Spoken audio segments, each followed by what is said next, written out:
there's this apology channel on TikTok that I follow. I find it fascinating, and he addresses this whole issue. And it's also on YouTube. He addressed, and this guy isn't like he's not like the. I think I know who you're talking about. He's not like the Joe. It's called Saints Unscripted, and he has a video. That's a different. So he's not. I wouldn't even say he's like really hardcore like the Joseph Smith Foundation.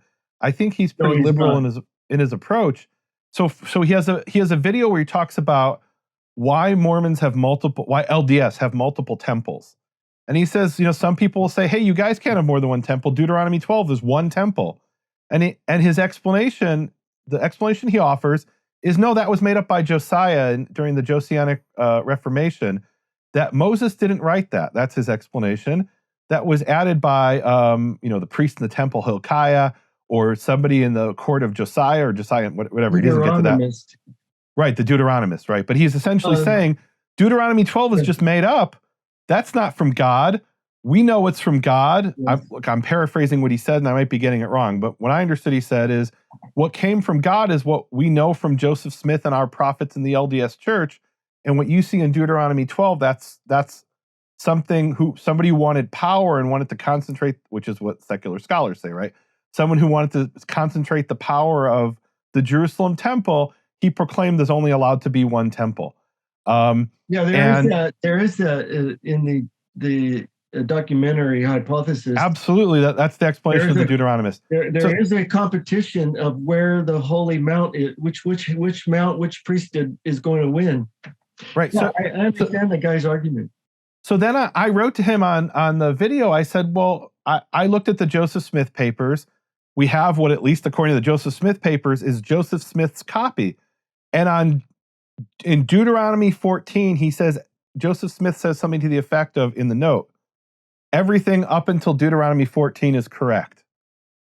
So if Deuteronomy 12 was made up by Josiah or somebody in his court in the temple, wouldn't Joseph Smith have pointed that out to us? I don't know. It's just, so I don't understand how a modern apologist could ignore, if Joseph Smith is restoring the true scripture as it came from the mouth of the prophets, then why would you ignore that he says that Deuteronomy 12 is correct, right? I don't know. It's just...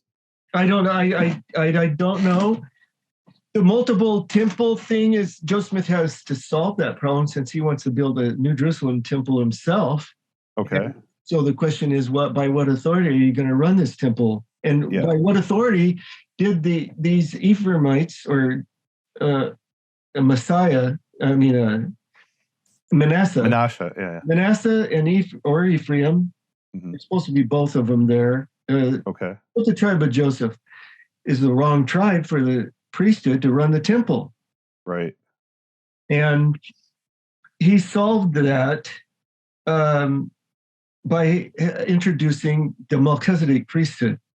Wow. Why? And Jews struggled with this question too.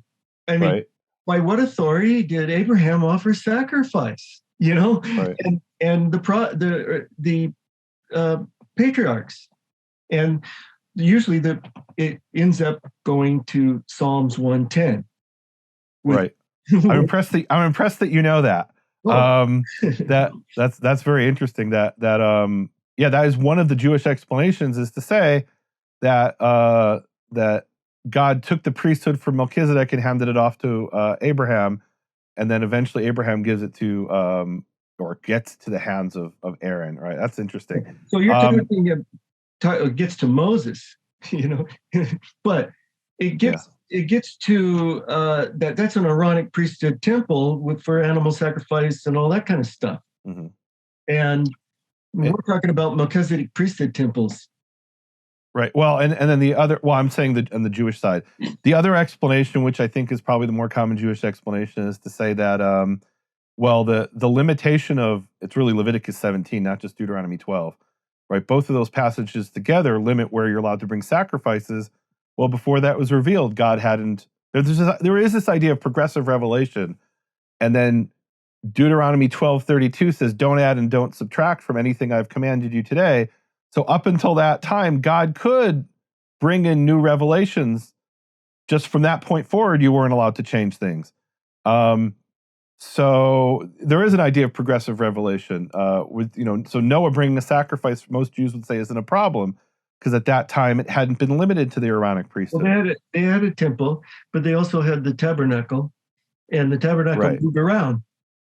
For sure. Well, so there it gets complicated. The tabernacle wasn't.